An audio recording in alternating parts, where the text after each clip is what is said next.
শুই উঠি চাহকাপ খায়ে মই একদম ঘৰমচা কামত লাগি গৈছোঁ। যিহেতু আজি উৰুকা, তাতে আকৌ ঘৰটো ৰং কৰা আছে কাৰণে চাৰিওফালে অলপ ৰং লাগি লেতেৰা হৈ আছিল। ঘৰ দুৱাৰ মচি হ'লত মই আহিলোঁ অকণমান হেয়াৰ কেয়াৰ কৰিবলৈ। হেয়াৰ কেয়াৰ মানে নেচাৰেল হেয়াৰ কেয়াৰ দেই। এয়া দেখিছে ন, জবা পাত, জবা ফুল এইখিনি ধুনীয়াকৈ গোটাই ল'লোঁ। জেতুকা পাতো আছে দেই। পাতখিনি অলপ ধুই লৈ এয়া পটাতে মই পিচি ল'লোঁ। মিক্সাৰ ইউজ নাই কৰা, পটাত পিচিলে বেছি ভাল হয়। তাৰপাছত এয়া আহি গ'লোঁ চুলিত ধুনীয়াকৈ এপ্লাই কৰিবলৈ।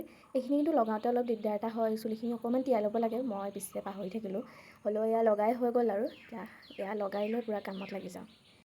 1.5 ঘণ্টামান পাছত এয়া মূৰ গা ধুই আহিলোঁ ধুনীয়াকৈ। চুলিখিনি যত নাইকিয়া হৈ যায় পূৰা, কিন্তু অলপ অলপ পাত থাকি যায়। শুকালে আঁচুৰি দিলে গুচি যাব বাৰু। এয়া কোন দেখিছেনে? ম'ম' বোলে আমাৰ ঘৰলৈ অকণমান ফুৰিবলৈ ওলাই আহিছে। ৰাতিপুৱাৰে পৰা ইমান ধুনীয়া বতৰটো হঠাতে কি কৰি পেলালে দেখিছেনে? বতাহে ধূলিয়ে গোটেই অৱস্থা নাই। বৰদৈচিলা মাকৰ ঘৰলৈ গৈছে চাগে। অলপ সময় শুলোঁ। শুই উঠাৰ পাছত দেখিছে বতৰ একেবাৰে ফৰকাল। তাৰপাছত অকণমানি ভতিজা এজনী ওচৰলৈ ওলাই গ'লোঁ। সৰু ল'ৰা ছোৱালীৰ লগত থাকিলে মনবোৰ এনেই ভাল লাগে, নহয় জানো বাৰু? আমাৰ বহাগ বিহুৰ আয়োজন বৰ বিশেষকৈ নাই। তাৰ এটা বিশেষ কাৰণো আছে। কাৰণটো পিছে এতিয়া মই নকওঁ।